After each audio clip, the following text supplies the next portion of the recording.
Dear students, आज हम discuss करेंगे प्रोटॉन सॉल्वेशन। जो हमारा टॉपिक है आज का वो है प्रोटॉन सॉल्वेशन। यानी हमें देखना है कि प्रोटॉन की एक सॉल्यूशन में क्या कंडीशन रहती है, वो किस तरह बिहेव करता है। ठीक है, आपको अगर याद होगा इससे पहले वाले लेक्चर में मैंने आपको बताया कि जो H पॉजिटिव आयन है, H पॉजिटिव आयन, ये याद रखना, H positive ion, H positive ion की कंडीशन और बाकी कैटायंस की कंडीशन जैसे लिथियम है, लिथियम पॉजिटिव, सोडियम पॉजिटिव या रुबिडियम वगैरह जो भी है, इन कैटायंस और H पॉजिटिव आयन में बहुत डिफरेंस है। इनका नेचर अलग है और इसका नेचर अलग है। इनकी सॉल्वेशन अलग तरीके से होती है और इसकी सॉल्वेशन अलग तरीके से होती है। अब ये इससे अलग क्यों है, इसका मैंने रीज़न भी बताया था आपको। सबसे पहले बताया था मैंने कि H पॉजिटिव जो रहता है, H पॉजिटिव, इसमें कोई इलेक्ट्रॉन नहीं रहता। यानी ये बनता है तब जब हम एक हाइड्रोजन एटम से उसका इलेक्ट्रॉन ले लेते हैं, यानी उससे स्ट्रिप ऑफ कर देते हैं इलेक्ट्रॉन, तब जाके सिर्फ और सिर्फ वहाँ पे प्रोटॉन रह जाता है। क्योंकि हाइड्रोजन न्यूक्लियस में कोई न्यूट्रॉन नहीं रहता और ये वाहिद एटम है पूरे पीरियडिक टेबल में, इन अकेला एटम है जिसमें कोई न्यूट्रॉन नहीं रहता। ये अकेला प्रोटॉन और इसके पास में अकेला इलेक्ट्रॉन रहता है, सिंगुलर इलेक्ट्रॉन। जब हम ये भी ले लेंगे इससे तो ये बन जाता है सिर्फ और सिर्फ प्रोटॉन। जबकि इनमें अगर आप देखेंगे लिथियम से अगर आप इलेक्ट्रॉन निकालते भी हैं तो तब भी लिथियम में यहाँ पे आपको प्रोटॉन मिलेंगे, इसमें न्यूट्रॉन मिलेंगे और इलेक्ट्रॉन्स भी बचे हुए रहते हैं एक इलेक्ट्रॉन निकालने के बाद भी। इस तरह से सोडियम का भी यही हाल है, उसमें 12 न्यूट्रॉन सोडियम में और 11 प्रोटॉन रह जाते हैं, 10 इलेक्ट्रॉन रहते हैं। ठीक है, तो इसका नेचर और इसका नेचर अलग है। प्रोटॉन का जो साइज रहता है वो रहता है फेम्टोमीटर्स में, 10⁻⁻15 मीटर्स है ना, फेम्टोमीटर। ये एक फंडामेंटल पार्टिकल है। जबकि इनका जो साइज रहता है इनका साइज रहता है एंगस्ट्रॉम्स में। एंगस्ट्रॉम मतलब इनका साइज 10⁻⁻10 मीटर्स में रहता है या 10⁻⁻8 सेंटीमीटर्स में रहेगा। इस रेंज में रहते हैं इनके साइज। तो इनमें फ़र्क है। ये हो गई एक बात। दूसरी बात, अगर हम हाइड्रोजन से इलेक्ट्रॉन निकालेंगे तो क्या ये स्टेबल रह सकता है? तो मैं आपको कुछ कहानी बताता हूँ पहले इसकी। देखो, हाइड्रोजन जो है, हाइड्रोजन से अगर आप इलेक्ट्रॉन निकालना चाहें तो आपको आयनाइजेशन एनर्जी देनी पड़ेगी, तब जाके आप इससे इलेक्ट्रॉन निकालेंगे, तब जाके ये H पॉजिटिव आयन बनेगा, प्लस यहाँ पे इलेक्ट्रॉन निकल जाएगा। ठीक, आयनाइजेशन एनर्जी। इस तरह से लिथियम को अगर आप देंगे आयनाइजेशन एनर्जी तो वो Li पॉजिटिव बनेगा, प्लस देगा वो इलेक्ट्रॉन। ठीक, इस तरह से सोडियम को आप आयनाइजेशन एनर्जी देंगे, वो बन जाएगा Na पॉजिटिव। लेकिन यहाँ पे जो इलेक्ट्रॉन है ये न्यूक्लियस के बिल्कुल नज़दीक है, इसलिए न्यूक्लियस इसको छोड़ेगा नहीं जल्दी। जबकि यहाँ पे न्यूक्लियस से थोड़े दूर है तो इसलिए ये जल्दी भी छोड़ सकते हैं। इसका मतलब ये हुआ कि यहाँ पे इलेक्ट्रॉन निकालना मुश्किल है, यहाँ पे इलेक्ट्रॉन निकालना आसान है।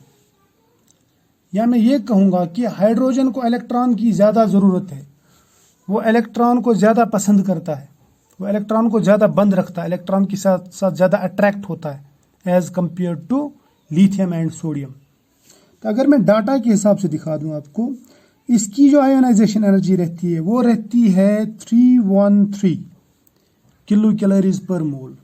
यहाँ पे लिखूंगा मैं किलो कैलोरीज पर मोल, इसकी आयोनाइजेशन एनर्जी किसकी, H पॉजिटिव।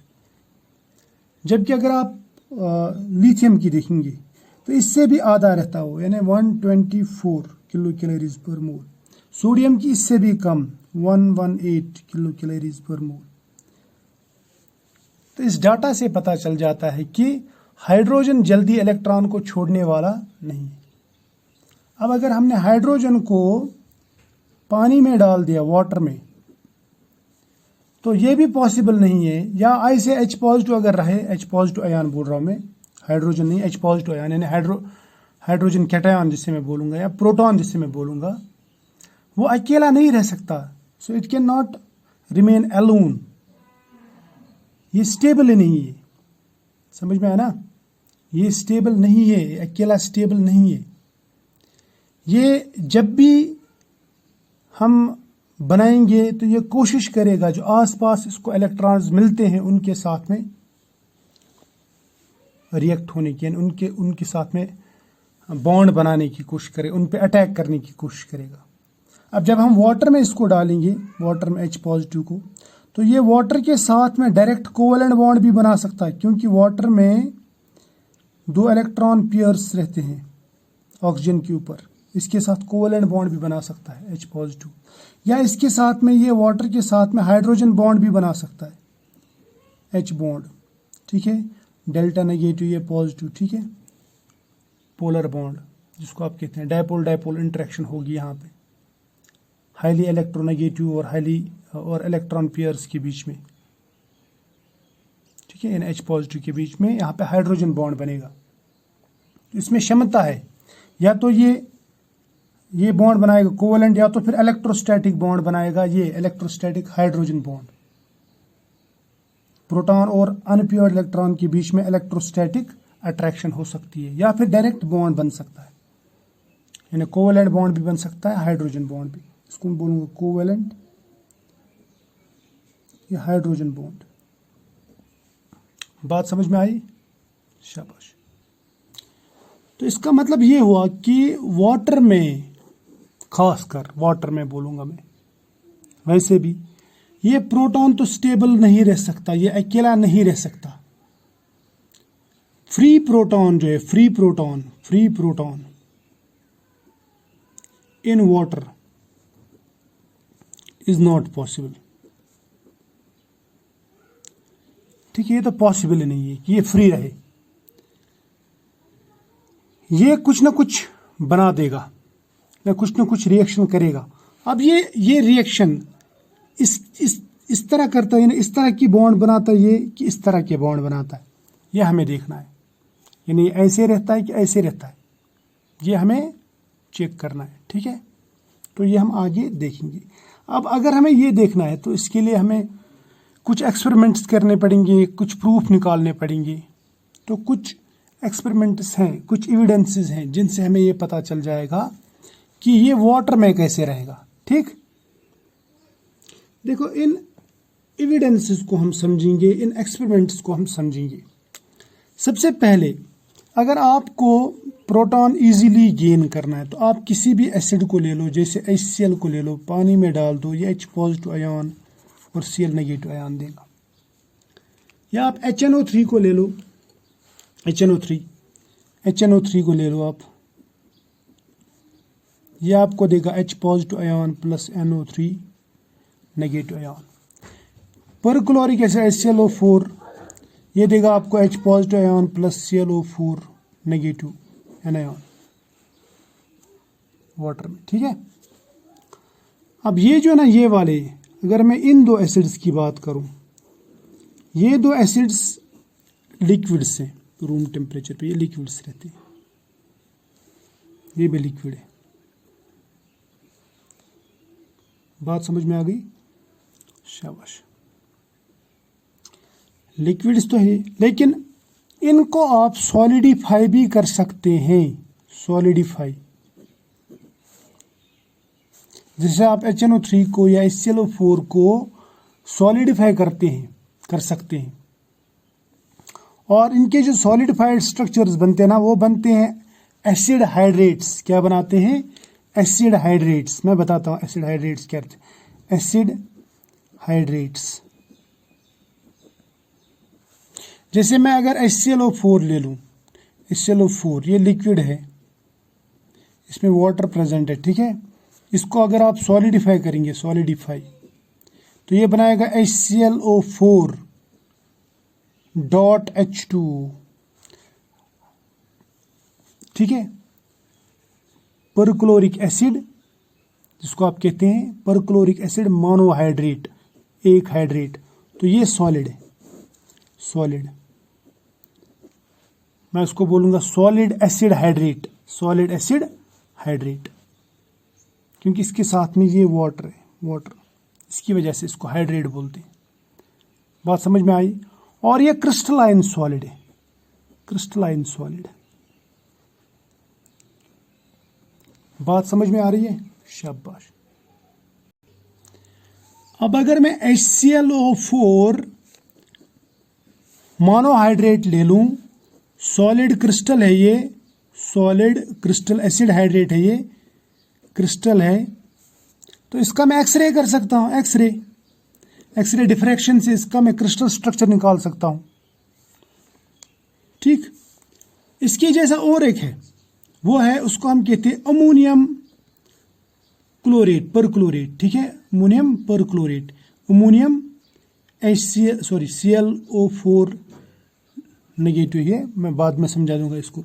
देखो पहले मैं बताता हूं ये कैसे बनेगा। अगर हम अमोनियम मिला देंगे, NH3 मिला देंगे HClO4 से, तो ये आपको देगा ये अमोनियम परक्लोरेट। इसको अगर आप पानी में डिजोल्व करेंगे, इसको पानी में डिजोल्व करेंगे, पानी में डाल देंगे, तो ये बनाएगा NH4 positive ion plus ClO4 negative ion. ये तो आयनिक सॉलिड है। ठीक, आयनिक सॉलिड, यानी इन दो की असेंबली की वजह से बना हुआ रहता है, इन दोनों को जोड़ के ये बन जाता है। और ये भी आयनिक क्रिस्टल है, सॉलिड क्रिस्टल। और देखा गया तो परक्लोरिक एसिड मोनोहाइड्रेट जो है, और इसका स्ट्रक्चर, किसका, अमोनियम परक्लोरेट का स्ट्रक्चर, जब क्रिस्टलोग्राफर्स ने देखा, यानी एक्सरे डिफ्रैक्शन से देखा गया, तो इनका सेम स्ट्रक्चर है, सेम स्ट्रक्चर, जियोमेट्री सेम। तो मैं बोलूंगा कि ये आइसोमॉर्फस है, आइसोमॉर्फस। और इससे हमें बहुत इंफॉर्मेशन मिल जाएगी। देखो मैं आपको परक्लोरिक एसिड मोनोहाइड्रेट और अमोनियम परक्लोरेट के बारे में बता रहा हूं, अमोनियम परक्लोरेट सॉरी, मैं बता रहा हूं कि इन दोनों का जो स्ट्रक्चर है वो आइसोमॉर्फस है, यानी एक जैसा क्रिस्टल स्ट्रक्चर है दोनों का। बात समझ में आ रही है? इस क्रिस्टल स्ट्रक्चर सेम है इन दोनों का, तो इसका मतलब दाल में कुछ काला है। अब इस स्टडी से ये एज्यूम किया जा सकता है कि जैसे perchloric acid HClO4 plus ammonia जब मिलते हैं NH3, तो यहां का प्रोटॉन यहां ट्रांसफर हो जाता है। ठीक है, यहां का ये प्रोटॉन इधर ट्रांसफर होता है और ये बनाता है NH3 के बदले में NH4 पॉजिटिव। याद रखना, यानी H पॉजिटिव कहां से कहां जाता है, H पॉजिटिव यहां से यहां चला जाता है, यानी ये H पॉजिटिव जाता है इधर इसके पास और बनाता है NH4 पॉजिटिव आयन, और यहां पे रह जाता ClO4 और हाइड्रोजन का जो इलेक्ट्रॉन रह गया पीछे वो इसके ऊपर।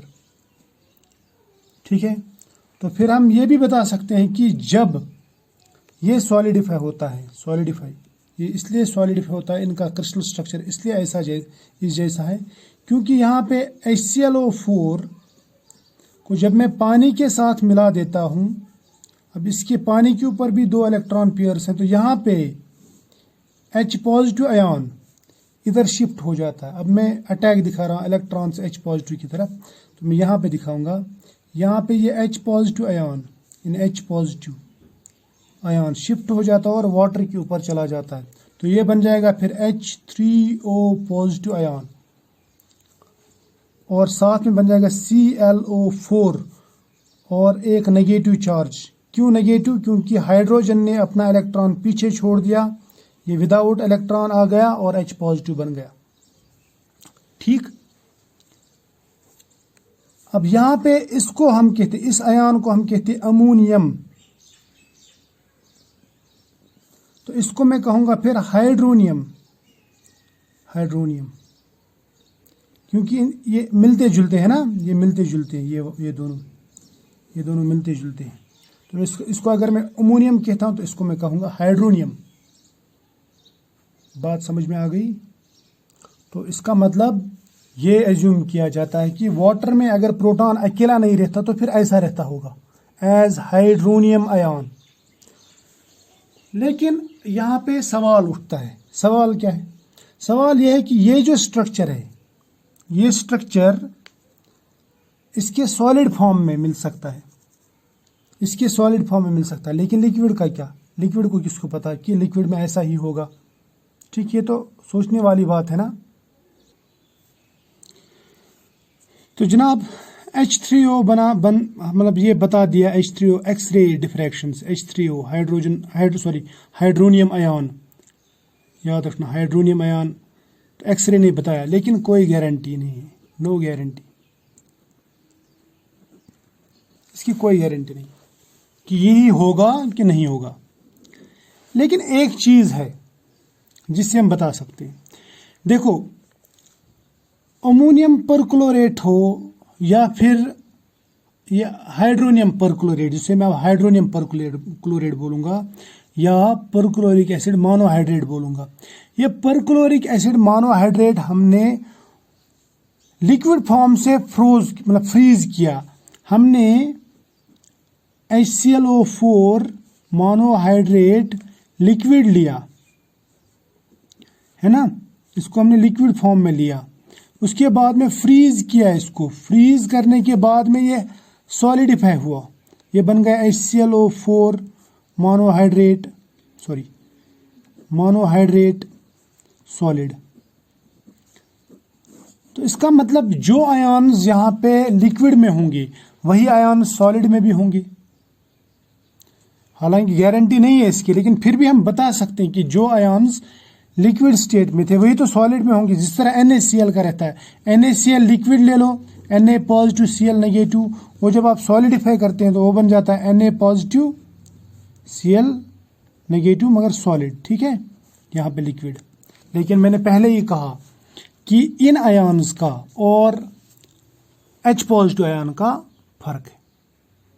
लेकिन इतना हम गेस कर सकते हैं कि ऐसा हो सकता है, गारंटी नहीं है लेकिन। ठीक है, तो इसका मतलब अकेला एक्सरे जो है, एक्सरे डिफ्रैक्शन से हमें ये पता नहीं चल पाता कि ये H3O बनता है कि नहीं बनता, यानी H3O पॉजिटिव बनता है कि नहीं बनता। ठीक है, फिलहाल एक्सरे ने बता दिया, लेकिन गारंटी नहीं है। अब हम देखते हैं कुछ दूसरे तरीके।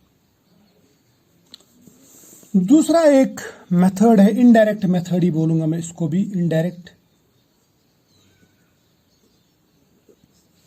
वो है डिस्चार्ज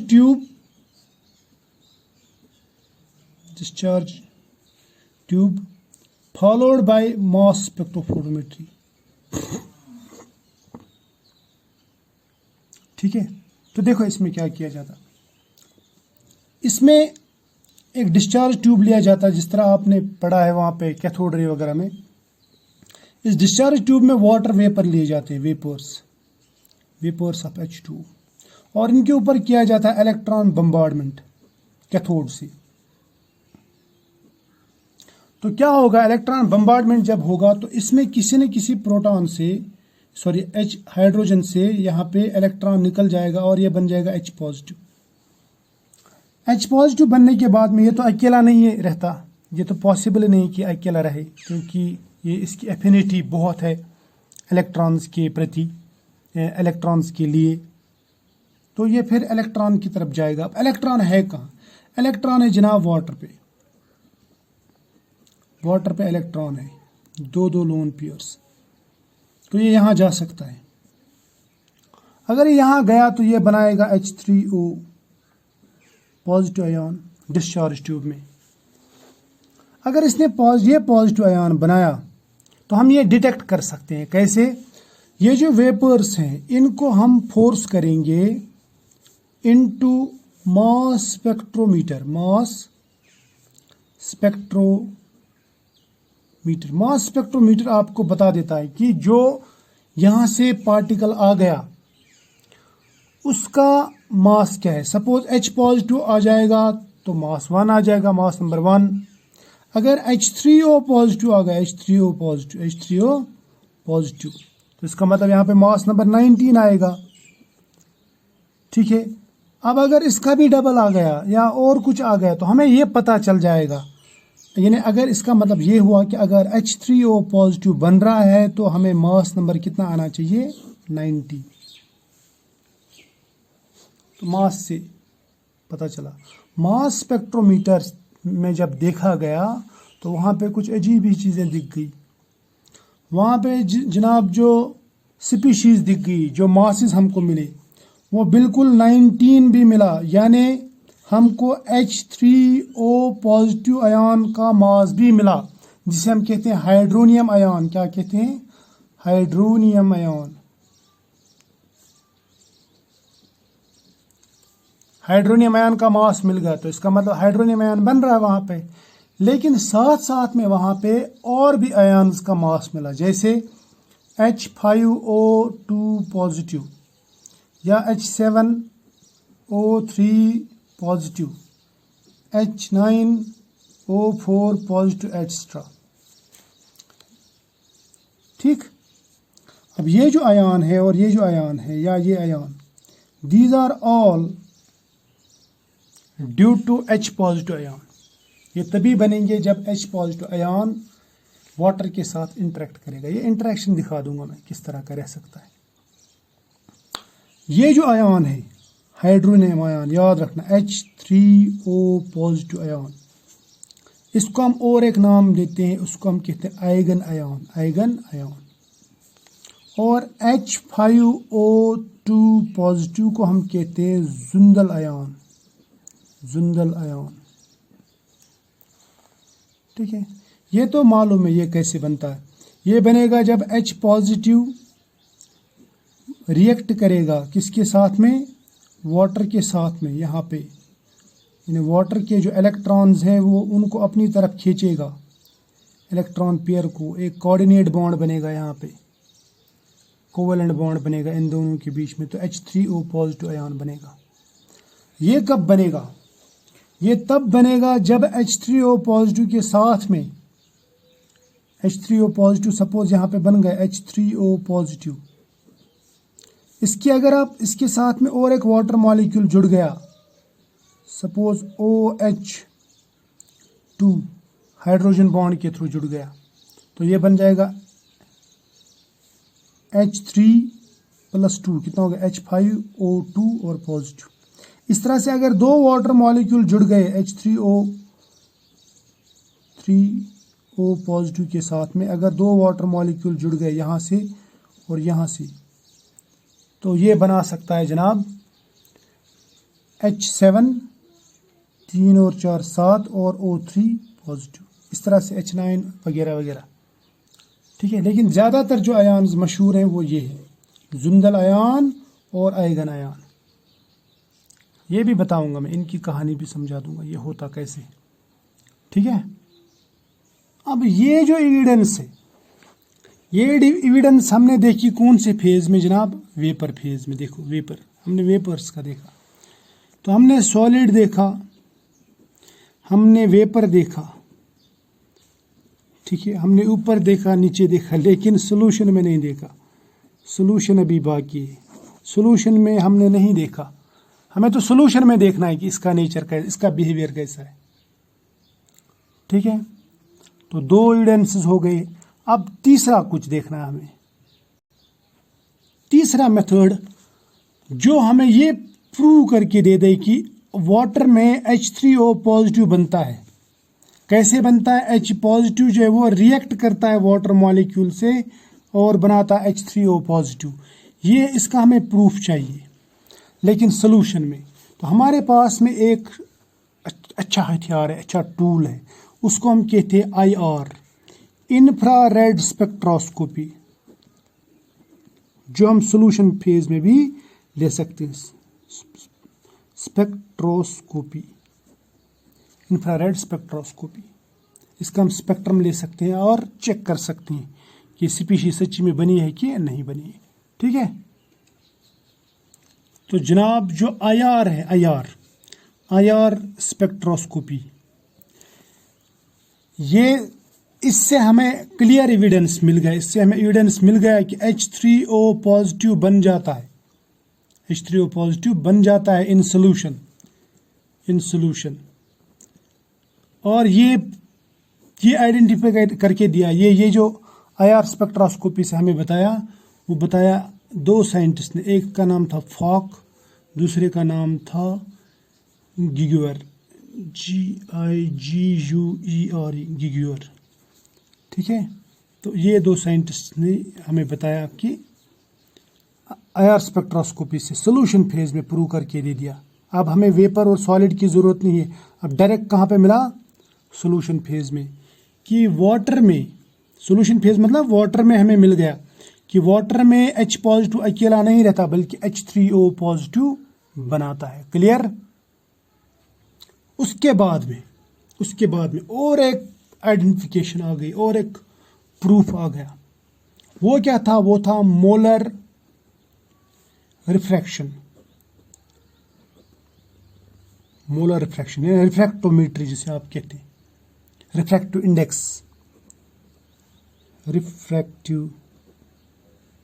इंडेक्स। इस मेथड से भी पता चल गया कि H3O पॉजिटिव ही बनता है, H पॉजिटिव अकेला नहीं रहता। देखो मोलर रिफ्रैक्शन में क्या किया गया, मोलर रिफ्रैक्शन में आइसो इलेक्ट्रॉनिक स्पीशीज ली गई, आइसो इलेक्ट्रॉनिक स्पीशीज। ये एटम्स भी हो सकते हैं या ये मॉलिक्यूल्स भी हो सकते हैं, मॉलिक्यूल्स।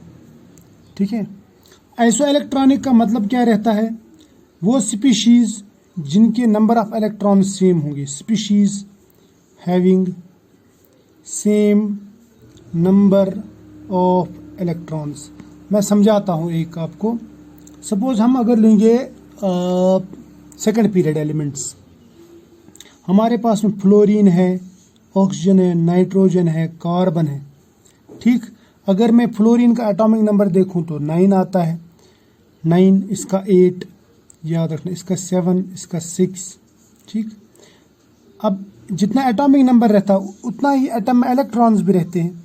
अब मैं अगर F नेगेटिव ले लूँ तो यहाँ पे एक इलेक्ट्रॉन एक्स्ट्रा, 9 + 1 10 हो गया। O2 negative, 8 + 2 10, N3 negative, C4 negative. हालांकि इनके एटॉमिक नंबर अलग अलग हैं लेकिन नंबर ऑफ इलेक्ट्रॉन्स जो है वो सेम आ गए। अब इसमें पहले 6 थे, अब 4 इलेक्ट्रॉन और मिला दे तो 10। इसमें 7 इलेक्ट्रॉन थे, अब 3 और मिला दे तो 10। इसमें 8 थे, 2 और मिला दिए तो 10। इसमें 9 थे, 1 और मिला दिया तो 10। मैं इनको बोल सकता हूँ दीज आर आइसो इलेक्ट्रॉनिक। ठीक, नंबर ऑफ इलेक्ट्रॉन्स इनमें सेम है। अब मैं अगर आपको और एक स्पीशीज दिखा दूँ, सपोज मेरे पास में OH नेगेटिव है, इसमें नंबर ऑफ इलेक्ट्रॉन्स, और H2O में नंबर ऑफ इलेक्ट्रॉन्स, फिर H3O पॉजिटिव में नंबर ऑफ इलेक्ट्रॉन्स काउंट करूं तो क्या आप मुझे बता सकते हैं कि इसमें कितने इलेक्ट्रॉन्स हैं। देखो यहाँ पे 8 हो गए, 8 इलेक्ट्रॉन्स हो गए ऑक्सीजन के, इसका हो गए 1 हो गए 9 और एक नेगेटिव चार्ज हो गए 10। यहाँ पे 8 ऑक्सीजन के, 1 हाइड्रोजन के हो गए, 1 हाइड्रोजन का 1, दूसरा हाइड्रोजन का 1, 10। यहाँ पे आपको H3O पॉजिटिव है, मैं समझा दूंगा। 8 हो गए ऑक्सीजन के इलेक्ट्रॉन्स और 3 हाइड्रोजन के हो गए 3 इलेक्ट्रॉन्स। 8 और 3 कितने होते हैं, 11। 11 में से 1 इलेक्ट्रॉन निकालो क्योंकि इस पे पॉजिटिव चार्ज है, तो कितने हो गए, 10 इलेक्ट्रॉन, 10 इलेक्ट्रॉन, 10 इलेक्ट्रॉन। तो these are isoelectronic to these species. समझ में है ना। तो आप इनको इसके साथ कंपैरिजन भी कर सकते हैं। अब क्या किया गया, रिफ्रैक्टिव इंडेक्स लिया गया, यानी molar refraction versus number of hydrogen atoms लिए गए, यानी molar refraction as a function of hydrogen atoms लिए गए। तो क्या देखा गया, सबसे पहले मैं दिखा दूंगा आपको। सपोज ये हाइड्रोजन, जिसमें एक ही हाइड्रोजन होगा, ये 2 हाइड्रोजन वाले, ये 3 हाइड्रोजन वाले, ये 4 हाइड्रोजन वाले स्पीशीज। और यहाँ पे लिया गया सपोज ऑक्सीजन, क्योंकि ये ऑक्सीजन है ना, ऑक्सीजन वाली स्पीशीज। यानी जब ऑक्सीजन के साथ में हाइड्रोजन होगा तो क्या, जैसे NaOH लिया, H2O लिया, H3O पॉजिटिव, इस तरह। ठीक, तो क्या देखा गया कि जो मोलर रिफ्रैक्शन है OH का, वो आ गया यहाँ पे OH का molar refraction, suppose OH negative का, ठीक। ये है molar refraction of OH negative, suppose NaOH का। फिर उसके बाद में देखा गया प्योर वाटर का मोलर रिफ्रैक्शन, वो आ गया यहाँ पे, मतलब इसके ऊपर आएगा ना वो, तो ये। और फिर देखा गया H3O पॉजिटिव का, H3O पॉजिटिव का, तो ये 3 हाइड्रोजन वाले वो बैठ गए इधर, तो ये है H3O पॉजिटिव का मोलर रिफ्रैक्शन। जब आप इनको मिलाएंगे आपको ऐसा दिखेगा, ये डिक्रीजिंग ऑर्डर में ये ग्राफ ऐसे जा रहा है। तो H3O पॉजिटिव तो इसमें बैठ गया। अब अगर आप लेंगे सपोज एक हाइड्रोजन वाली स्पीशी के साथ में ये मसला बैठता ही नहीं है। सपोज अगर मैं इसके बदले में दूसरा एक ग्राफ बना दूं, फॉर एग्जांपल मैं लेता हूं नाइट्रोजन का। नाइट्रोजन में हम 3 हाइड्रोजन जोड़ सकते हैं, अमोनिया बना सकते हैं, उसमें 2 हाइड्रोजन एमाइड बना सकते हैं, 4 हाइड्रोजन अमोनियम बना सकते हैं। तो वो ग्राफ इस पे फिट होता है। इसी तरह अगर आप Br नेगेटिव और HBr उसका ग्राफ देखेंगे तो वो इस पे फिट होता है। अगर आप सपोज Br का देखेंगे, Br यहाँ से लेंगे, Br यहाँ पे Br नेगेटिव लिया तो इधर आएगा, और BrH यानी HBr एक हाइड्रोजन वाला, उसका ग्राफ इसके सीध में आएगा। तो यहाँ पे ये टैली हो रहा है। इस तरह से H3O भी टैली हुआ। H3O टैली कैसे हुआ? देखो, हमने लिया बेसिक सोल्यूशन, हमने लिया प्योर वाटर, और हमने एसिडिक सोल्यूशन ऑफ लिया वाटर में, एक्वस सोल्यूशन ऑफ एसिड। तो उसका जो मोलर रिफ्रैक्शन आ गया वो यहाँ पे आ गया, मोलर रिफ्रैक्शन। अगर उसका एसिडिक सोल्यूशन का मोलर रिफ्रैक्शन इधर आता तो हम समझ लेते कि प्रोटॉन अकेला है, ठीक, या इधर आता प्रोटॉन अकेला है। लेकिन ये इधर आ रहा, तो इसका मतलब यहाँ पे 3 हाइड्रोजन एक साथ हैं, यानी प्रोटॉन ने वाटर के साथ में रिएक्ट किया है, वो वाटर के ऊपर अटैच हो गया, इसीलिए उसका मोलर रिफ्रैक्शन यहाँ आ गया। लेकिन ये भी क्लियर एविडेंस नहीं है, क्लियर तो ये भी नहीं है, याद रखना। ये तो एविडेंस दे रहा है लेकिन क्लियर ये भी नहीं है। हम ऐसा बोल सकते हैं मैथमेटिकली कि ऐसा हो रहा है, लेकिन एक्चुअल में हमें पता नहीं है, ठीक। अब इतना तो क्लियर है लेकिन कि प्रोटॉन अकेला नहीं रह सकता, ये एक बात। अगर हम वाटर में डालेंगे तो मोस्ट प्रोबेबली यही बनाता है। अब यही बनाता है कि और कुछ, ये हमें फर्दर एक्सपेरिमेंट से पता चलेगा। जब हम आयनिक मोबाइलिटी पढ़ेंगे उसमें थोड़ा सा और क्लियर हो जाएगा। लेकिन फिलहाल मैं आपको बता देता हूँ, जो H3O आयन है, जो सॉलिड फॉर्म में हमें इसका स्ट्रक्चर मिलता है, वो स्ट्रक्चर कैसा रहेगा। तो मैं यहाँ पे दिखाता हूँ आपको structure of this H3O positive, structure of H3O positive. अब हम ये मान लेते हैं कि प्रोटॉन एग्जिस्ट करता है एज हाइड्रोनियम आयन, ठीक है। अभी भी रिसर्च इस पे चालू है, बहुत सारे पेपर्स आपको अभी भी मिलेंगे इसके ऊपर। एब इनिशियो जो या कंप्यूटेशनल केमिस्ट्री है वो अप्लाई की गई है, तो आप वो पेपर्स भी पढ़ सकते हैं। तो फिलहाल मैं आपको बताता हूँ इसका स्ट्रक्चर। देखो जनाब, इसका जो स्ट्रक्चर है वो अमोनिया की तरह रहेगा, क्योंकि यहाँ पे 3 सिग्मा बॉन्ड है, एक लोन पेयर है। तो मैं इसका स्ट्रक्चर ऐसे बना सकता हूँ, ये ऑक्सीजन है और इसके साथ में ये हाइड्रोजन एक यहाँ से, चलो मैं इसको 3D में बना देता हूँ, ठीक है। 3D स्ट्रक्चर बनाएंगे। एक हाइड्रोजन इधर आ रहा है, ठीक, हमारी तरफ, एक हमसे दूर जा रहा है हाइड्रोजन। तीसरा जो हाइड्रोजन है इसको मैं बनाऊंगा ऐसे, ये इन प्लेन हाइड्रोजन है। अब 3 हाइड्रोजन है और यहाँ पे होगी लोन पेयर ऑफ इलेक्ट्रॉन और होगा पॉजिटिव चार्ज। तो इससे पता चल जाता है कि इसका जो स्ट्रक्चर है वो पिरामिडल स्ट्रक्चर है, या मैं इसको ऐसे बना सकता हूँ, it is like this, positive charge और यहाँ पे लोन पेयर भी है, ठीक। अब यहाँ पे जो इन दोनों के बीच में गैप है, दो हाइड्रोजन्स के बीच में या दो प्रोटॉन्स के बीच में जो गैप आता है यहाँ पे, वो आता है 1.72 एंगस्ट्रॉम का। और ये जो बॉन्ड लेंथ है, OH बॉन्ड लेंथ, ये 1.02 एंगस्ट्रॉम। मैंने पहले ही कहा था कि ये बहुत कम रहता है, बहुत छोटा हो जाता है ये बॉन्ड।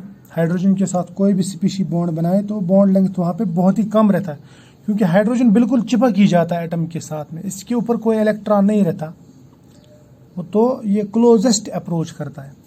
अब यहाँ पे बॉन्ड एंगल देखते हैं, बॉन्ड एंगल कितना है इसका, ठीक है। देखो वाटर का जो बॉन्ड एंगल है 104.5 हमने देखा, अमोनिया का देखा, ठीक है 107 रहता है, लेकिन इसमें बॉन्ड एंगल बहुत ज़्यादा रहता है, इसलिए मैंने इसको थोड़ा सा स्ट्रेच करके बनाया। इसका जो बॉन्ड एंगल है ना वो रहता है 115 डिग्री, यानी यहाँ पे जो बॉन्ड एंगल है वो 115 डिग्री रहता है, यानी इसका मतलब रहता है मीथेन से भी ज़्यादा इसमें बॉन्ड एंगल रहता है। ठीक, बात समझ में आ गई? शाबाश। अगर आपको ये बात समझ में आ गई तो इसका मतलब आपको ये टॉपिक समझ में आ गया।